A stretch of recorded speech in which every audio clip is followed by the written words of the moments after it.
नमस्कार साथियों, आज हम आपको एक ऐसी कहानी सुना रहे हैं जिसमें एक महाक्रूर राजा ने एक बहुत ही गरीब यजमान ब्राह्मण के साथ बहुत दुर्व्यवहार किया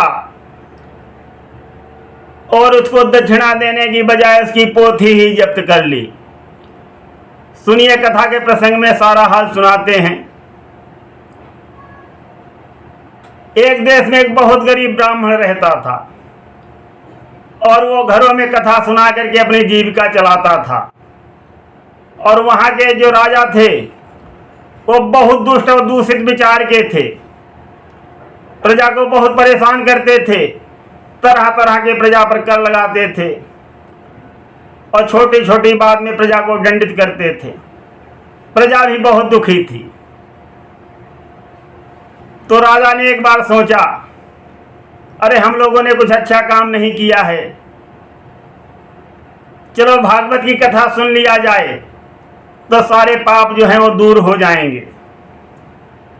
घर में रानी से विचार किया, चलो एक पंडित है, वो भागवत की कथा बहुत अच्छी कहता है, उससे घर में कथा सुन लेते हैं, घर भी पवित्र हो जाएगा और हम लोगों का भी कल्याण हो जाएगा। प्रजा तो दिन रात हम लोगों को कोस ही रही है। रानी बोली, कथा तो तुम कराओगे, प्रजा भी सुन लेगी और प्रजा कहीं जागरूक हो गई तो आपका ये राजपाट है सब उलट पुलट कर देगी और पैसा तो तुम लगाओगे, कल्याण तो प्रजा का होगा, सब सुनेंगे कथा। राजा बोले, तो ये तो तुम सही बात कह रही हो, तो हम ऐसा करते हैं, पंडित से कह देते हैं कि वो घर में कथा कहेगा, तब तो हम केवल 4 लोग ही सुनेंगे, कोई नहीं सुन पाएगा। रानी बोले, ठीक है, ये प्लान ठीक है। पंडित जी राजा दरबार में गए और अपने द्वारपालों से कहा कि जा करके जो पंडित जी कथा कहते हैं उनको बुला करके ले आओ मेरे समीप। सिपाही लोग गए पंडित जी को बुलाने के लिए। पहले तो पंडित जी डर गए, अरे महाराज जी ने क्यों सिपाही भेजा है मुझको बुलाने के लिए। महाराज जी भी डर गई, पूछने लगी, क्या बात है। तो सिपाही बोले, महाराज जी डरो नहीं, भेज दो पंडित जी को, राजा साहब को कथा सुनना है। आपके पंडित जी राजा साहब को कथा सुनाएंगे। ये बात सुनकर महाराज जो है अंदर अंदर बहुत खुश हो गई। अरे अब तो हमारे पंडित जी से महाराज कथा सुनेंगे तो बहुत सारा इनाम देंगे, हम लोगों का समय ही बदल जाएगा, हम लोग सुखी और संपन्न हो जाएंगे। तो पंडित जी की महाराज जो हैं बहुत खुश हो गई और पंडित जी से बोले, सुनते हो, महाराज को अच्छी कथा सुनाना। पंडित जी बोले, अरे मैं कथा तो हर जगह अच्छी सुनाता हूं, इसमें कौन सी कहने की बात है। पंडित जी गए, राजा साहब बोले कि पंडित जी आप हमको कथा सुनाओ। पंडित जी ने कहा, ठीक है महाराज, जैसा आपका आदेश, जैसी आज्ञा। तो कब शुरू करना है, पंडित जी बोले। राजा साहब ने बोला, कल शुरू कर दो। समय भी बता दिया पंडित जी को, इतने समय आप मेरे घर में आ जाना। पंडित जी चौंके, अरे महाराज घर में कथा। राजा बोले, हाँ, मैं कथा अपने घर में सुनूंगा। वहां हमारे 2 बच्चे, बेटा और बेटी, रानी और मैं, केवल 4 लोग बैठे कर ध्यान से कथा सुनेंगे। और यहां बाहर हम कथा कराएंगे तो बहुत डिस्टर्ब होगा, हम कहां सुन पाएंगे, कभी प्रजा आएगी, कभी कोई आएगा, हमको डिस्टर्ब करेगा। इसलिए पंडित जी मेरे घर पे आप कथा शुरू करो और मैं अपने घर पे कथा सुनूंगा। पंडित जी कहा, जो आज्ञा महाराज। और जैसा राजा साहब ने समय दिया था पंडित जी स्नान ध्यान करके राजा साहब घर में पोथी लेकर के पहुंच गए। राजा साहब को नमस्कार किया। राजा साहब बोले आइए पंडित जी, आइए पंडित जी। पंडित जी ने पूछा महाराज कथा कहाँ पर सुनोगे? तो महल तो आलीशान महल है राजा, कौन सी जगह की कमी? राजा बोले उसकी आप चिंता मत करिए, स्थान तैयार है। राजा साहब की कौन कमी, उनको कौन सा खुद करना है, सैकड़ों नौकर चाकर, किसी को आज्ञा दे दो, 2 मिनट में काम हो गया। तो राजा साहब ने पंडित जी को आसन दिखाया और कहा कि यहाँ आप हमको कथा सुनाइए और यहाँ हम लोग बैठेंगे। तो जितना ऊंचा पंडित जी का सिंहासन, उसी के बराबर बेटा के लिए भी सोफा, रानी के लिए भी, राजा भी आराम से बैठ के भगवान की कथा सुनने लगे। पंडित जी ने कथा की शुरुआत किया। मंगलम भगवान विष्णु मंगलम गरुड़ध्वजम मंगलम पुंडरीकाक्षाय मंगलाय तनोहरि। पंडित जी ने ईश्वर का ध्यान किया और कथा सुनाना आरंभ कर दिया। बहुत सुंदर सुंदर प्रसंग पंडित जी महाराज को सुना रहे। किंतु जब कोई सुनने वाला हो, कभी बेटी उठ के चली जाए तो कभी बेटा उठ के चला जाए, कभी रानी इधर उधर चली जाए, कोई मन से कथा नहीं सुने।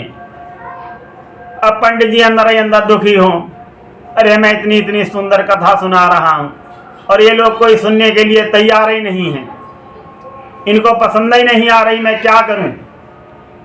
किंतु राजा महाराजाओं की बात कुछ बोल भी नहीं सकते। पंडित जी चुपचाप भगवान के ध्यान में लीन होकर के राजा साहब कथा सुनाते रहे। पंडित जी को बीच में केवल जल पीने को मिलता था और उसके बाद राजा साहब के यहाँ कुछ भी नहीं मिलता था। पंडित जी सुबह से शाम तक कथा सुनाएं और अपने घर में आए तब जलपान करें। महाराज ने पूछें, अरे राजा साहब के यहाँ कथा कह रहे हो, वहां तो माल मिलता होगा खाने के लिए? पंडित जी कहें बहुत मिलता है, बहुत मिलता है। पंडित जी अपने मुंह से नहीं बताएं कि मेरी वहां क्या हालत हो रही है, किंतु अपने अंदर मन में सोचें कैसे कैसे ये 7 दिन का समय पूरा हो जाए और कुशलतापूर्वक के 7 दिन निपट जाएं। पंडित जी ने राजा साहब बहुत अच्छे अच्छे प्रसंग सुनाए, भगवान की बहुत कल्याणकारी कथा सुनाई। लेकिन राजा साहब के व्यवहार में कोई कमी नहीं, कोई अच्छाई नहीं दिखी।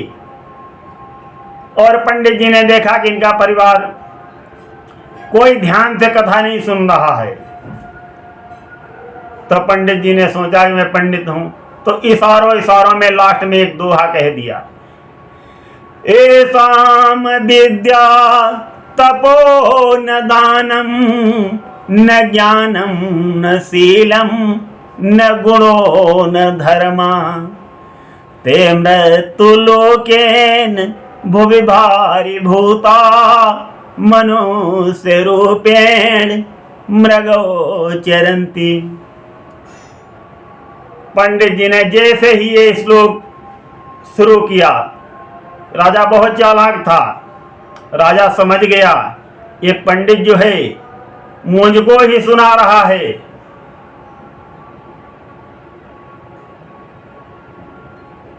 यह प्रत्यक्ष नहीं कह रहा है, किंतु ये सुना मुझको ही रहा है। क्यों? चोर जो होता है वो बहुत जल्दी समझ लेता है। जो भी दुराचारी होता है उसका दिमाग इन बातों में बहुत शार्प होता है। तो राजा ने समझ लिया ये पंडित मुझको सुना रहा है और अपने अंदर अंदर ठान लिया, अब मैं तेरा क्या हाल करूंगा पंडित, तो भी समझेगा। प्रत्यक्ष राजा ने भी कुछ नहीं कहा, किंतु अंदर अंदर राजा ने अपने मन में बैठा लिया। पंडित जी ने कथा 7 दिन की थी, पूरी हो गई। पंडित जी बोले, महाराज जो कुछ आपको संकल्प लेना है, संकल्प लेकर के भगवान को समर्पित कर दो, चढ़ा दो चढ़ावा जो चढ़ाना है। राजा बोले पंडित जी आज कथा मैंने सुन लिया है और चढ़ावा जो है वो मैं कल चढ़ाऊंगा, और जो भी तुम्हारी मजदूरी मेहनत है वो कल मेरे दरबार में आना, वहां से ले जाना। पंडित जी ने कहा ठीक है महाराज, जैसी आपकी आज्ञा, अब राजा का हुक्म कौन टाल सकता है। पंडित जी बेचारे बहुत सीधे थे। पंडित जी अपनी पोथी बांधने लगे। राजा बोले ठहरो पंडित जी, ये पोथी भी जब मैं चढ़ावा चढ़ा दूंगा तभी ले जाना, ऐसे मत ले जाओ, पोथी भी रख दो। अब पंडित जी की सांस रुक गई। पंडित जी सोचने लगे अरे यही पोथी तो मेरी जीविका है, कैसे मेरा घर चलेगा।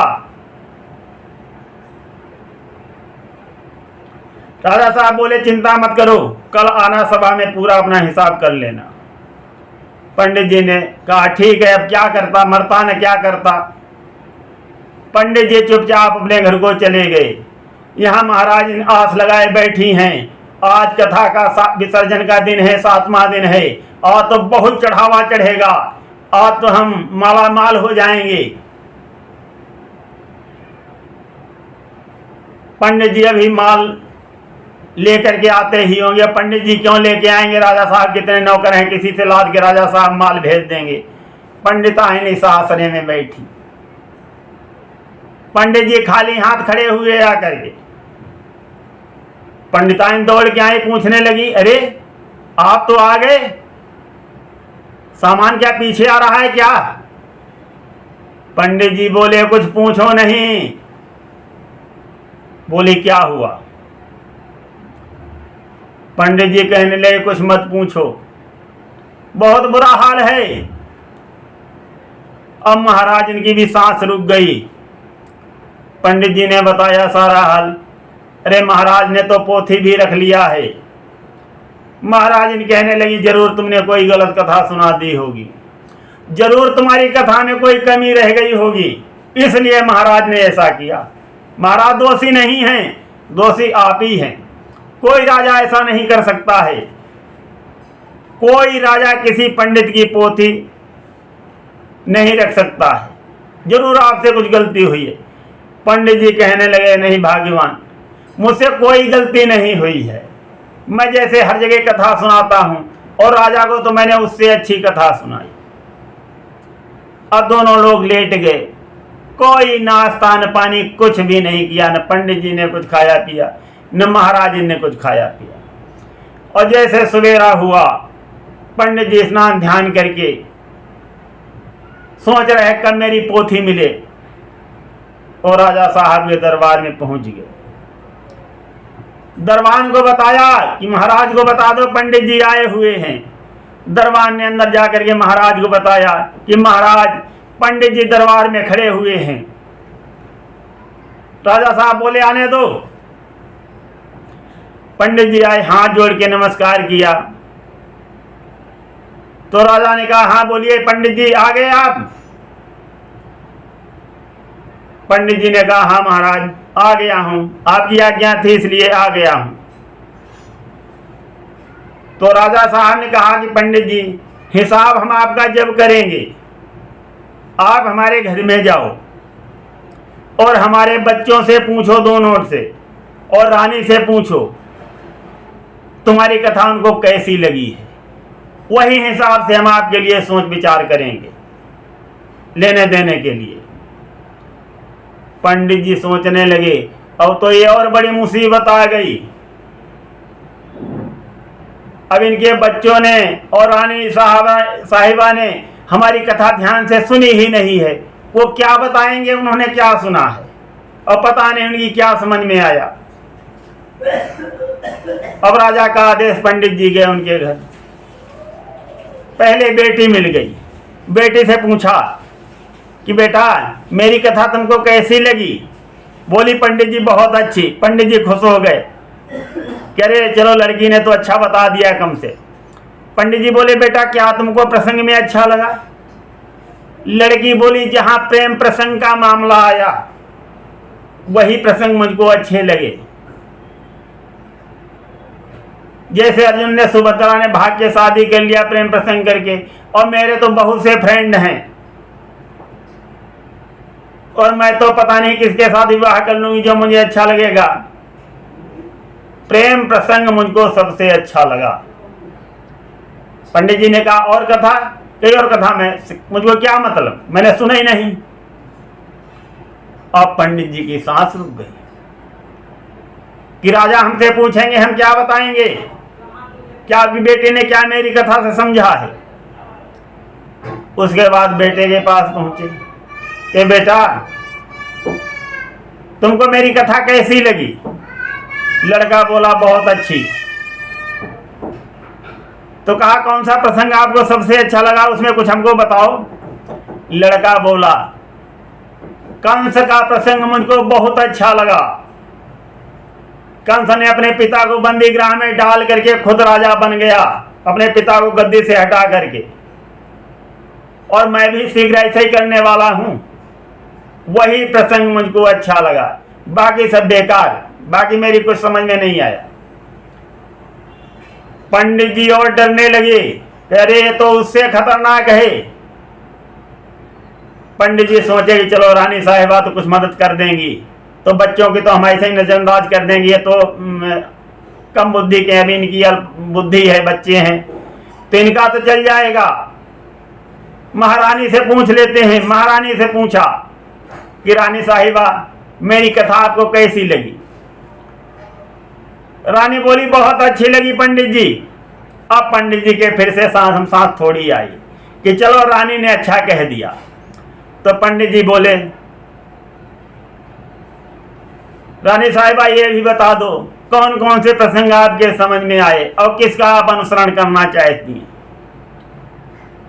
रानी बोली पंचकन्याओं के। पंडित जी बोले पंचकन्याओं के, मेरे को समझ में नहीं आया। उन्होंने कहा कि पंचकन्याओं जैसा किया था, उनको 5-5 पति होते हुए भी उनको पतिव्रता माना गया, तो मैं भी चाहती हूं एक राजा के पास रहते रहते मेरा जी उब गया है, और आपने कथा पंचकन्याओं की सुना दिया है, उनको पतिव्रता माना गया है, तो मेरे अंदर जो डर था वो खत्म हो गया है, और अब मैं सोच रही हूं मैं भी 5 राजाओं के साथ विवाह कर लूंगा। धीरे धीरे 5 के अंदर ही रखूंगी, मैं 4 तक जाऊंगी। अब तो पंडित बहुत डर गए, सोचे कि ऐसी ही बात जैसे राजा सुनेंगे कि मेरी कथा का ऐसा प्रभाव पड़ा है, तब तो मुझे फांसी चढ़ा देंगे।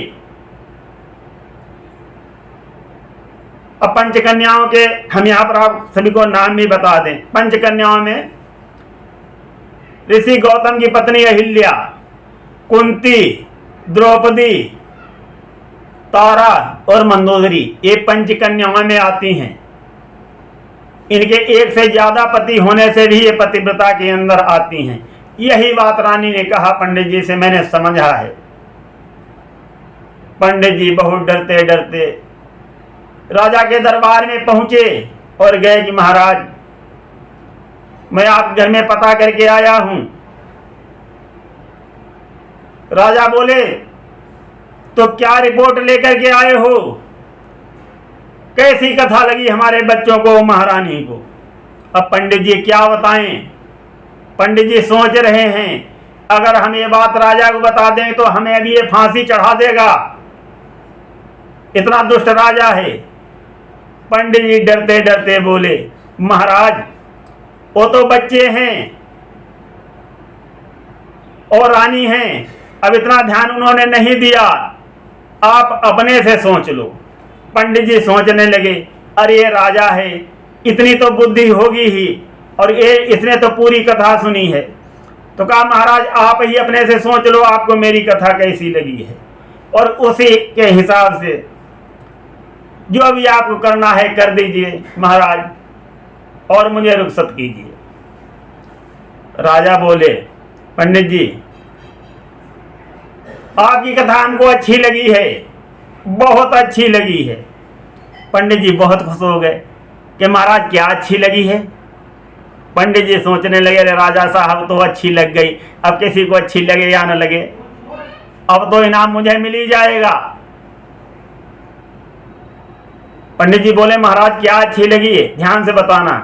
राजा बोले कि हाँ, मुझे सबसे अच्छा रावण का प्रसंग लगा है पंडित जी। जैसा रावण करता था, रावण का चरित्र मुझे बहुत अच्छा लगा और मैंने रावण को ही अपना गुरु मान लिया। मैंने प्रण कर लिया है, जैसा शासन रावण करता था वैसा ही मैं शासन करूंगा और वैसा ही व्यवहार करूंगा। राजा तो पहले से ही क्रूर था। अब पंडित जी सोचने लगे, बोला ही पंडित जी, एक बार रावण की सभा में शनिदेव आए और रावण को उन्होंने सगुन बताया कि तुम्हारी लंका पे 7.5 चढ़ी है, इसका कुछ करा लो। तो रावण ये बात जान करके खुश हुआ, परंतु जब शनिदेव ने इनाम मांगा तब रावण ने क्या किया, उनको कैद करके उल्टा लटकवा दिया। और आपको इनाम चाहिए क्या? मैं अब रावण का अनुसरण कर रहा हूं, और अगर आपको इनाम चाहिए तो वही हाल होगा।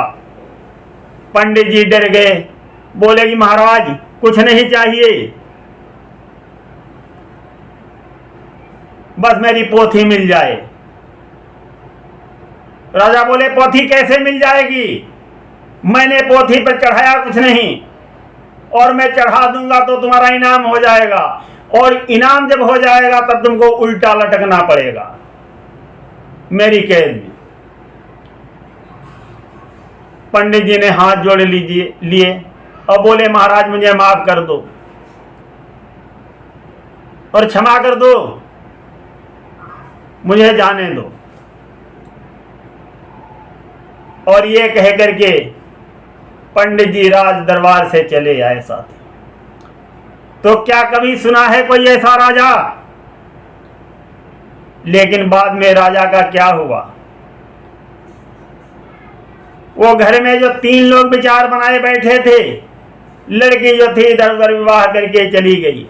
लड़के ने राजा साहब को अपदस्थ करके गद्दी से राज छीन लिया, खुद राजा बन गया और रानी व्यभिचारिणी हो गई। तो जो गलत करता है उसके साथ गलत अवश्य होता है। तो साथियों, कभी भी किसी मजदूर की मजदूरी न रोकना, कोई भिखारी आए उसको भीख अवश्य दे देना, और अगर नहीं भीख दे सकते हो तो उसको दुत्कारना नहीं। अगर आपके दरवाजे पर कोई भिखारी या किसी मजदूर के आंसू निकलते हैं, वो बात ईश्वर को बहुत बुरी लगती है। तो इस बात से हमेशा सतर्क रहें और सुनते रहें गिरीश अध्यात्मिक ड्रीम में अत्यंत कल्याणकारी रोचक कथाएं, आध्यात्मिक कथाएं, पौराणिक कथाएं, मार्मिक कथाएं। धन्यवाद। आज हम यहीं पर प्रसंग को विश्राम देते हैं। थैंक यू साथियों, बहुत बहुत धन्यवाद।